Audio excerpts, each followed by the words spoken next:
Бастарыңа келген қиындық сынақтар, олар өздеріңнің жасаған қателіктеріңнің себебінен дейді.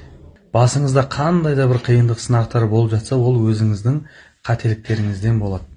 Қарыз кредитке батып жатсаңыз, ақшаңызды дұрыс жұмсамағаннан, немесе табысыңызды өсірмегеннен, әрекет амалыңыздың аздығынан, әркім өзіне лайықты нәрсені алады.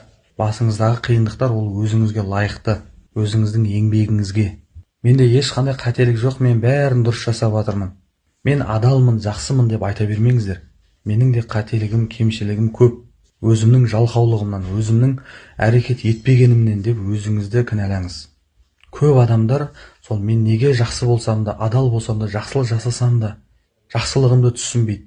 Еңбегімнің берекесі жоқ. Сосын менің күйеуім бағаламайды, көңіл бөлмейді деп ренжіп жатады, немесе дұрыс сөйлемейді деп.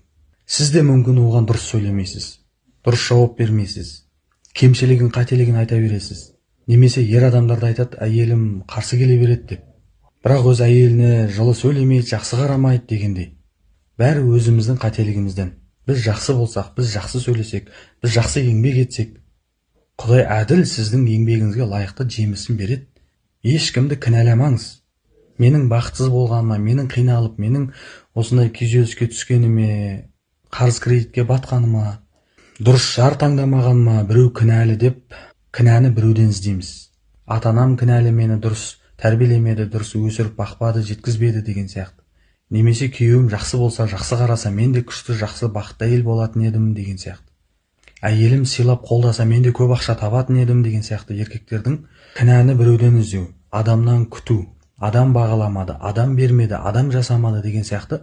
Мына адамнан күте берсек, біз толық энергиямызды, күш-қуатымызды мақсатымызға, дамуға жұмсай алмаймыз. Сол үшін ешкімді кінәламаңыз, адамдардан күтпеңіз.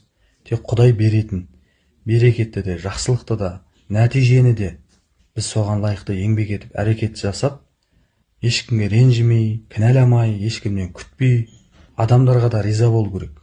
Әркімнің сана сезіміне қарай әрекет жасайды. Жарайды, сен жақсы болсаң да, олар қателесуі мүмкін. Олар пенде, олар адам. Сен бәрін дұрыстай алмайсың. Олай кінәлай бергенмен сен бақытты болмайсың, жақсылыққа жетпейсің. Бүкіл жетістікке жеткен адамдардың өмірін қарасаң, ешкімді кінәламайды. Өзіңе сен, өзіңді алып шығар еңбегіңмен, ақылың екі жақтап деп Абай атамыз да бекер айтпаған. Ешкімге сенбеңіз, біреуден күтпеңіз. Біреу қолдаса ғой, біреу жақсылық жасаса ғой, біреу мені түсінсе ғой деп. Сізді толық ешкім түсінбейді.